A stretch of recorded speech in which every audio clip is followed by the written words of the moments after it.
Hello, in this video we're going to talk about page speed, or the time it takes for a website to open up and be seen on a person's browser. Now, people are prepared to wait a little longer for a website to load on their mobile, but not on their desktop. They want it to open straight away.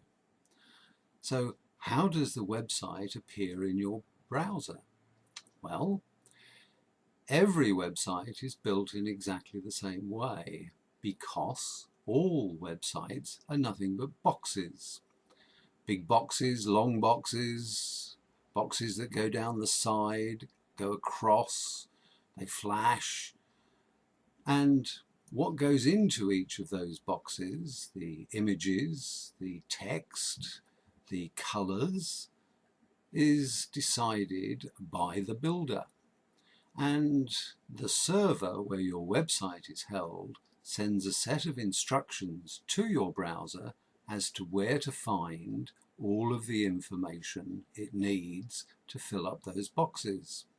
This means that the browser must then search around looking for the information so that it can build the boxes.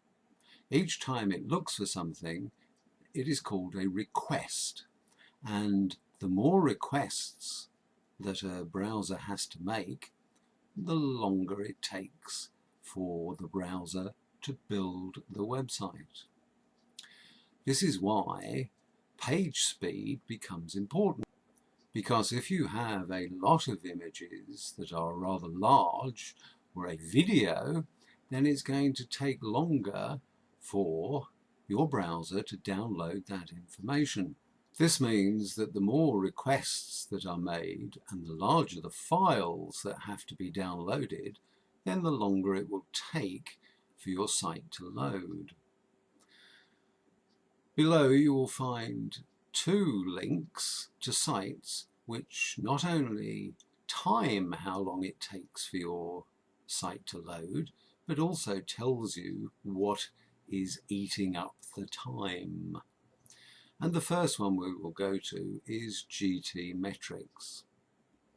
Here we are on the page, and you can see that all you have to do is type in the address of your site and then press Analyze. Here are the results of a test that I have run on a site, and you can see that the grades are not very good at all. It takes 6.7 seconds for the site to load.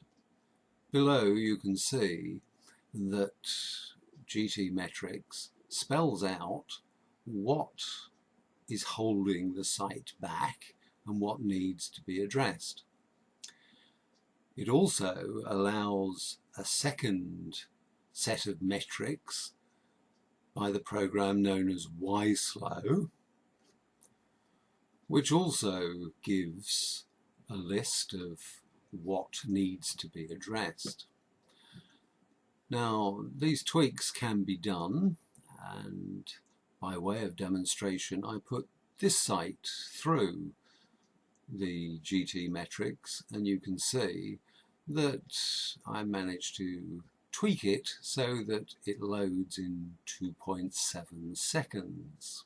The other site is tools.pingdom.com, where you just again put in the address of your site and press and wait and see what happens. This one gives you a waterfall that shows you the order in which requests are made and how long each request is actually taking. Again, you can see that the result is not very good. In an ideal world, your site should load in less than 2 seconds, but between 2 and 4 seconds is more than okay. Anything over 4 seconds, that means you have a problem, and people will leave your site because it takes too long to load. So in this video we have learned why page speed is important and how to test it. By using GTmetrix and Pingdom, you will see slightly different results at different times of the day. Therefore, you should run the test 3 or 4 times over a period of 3 or 4 days and then look at the average.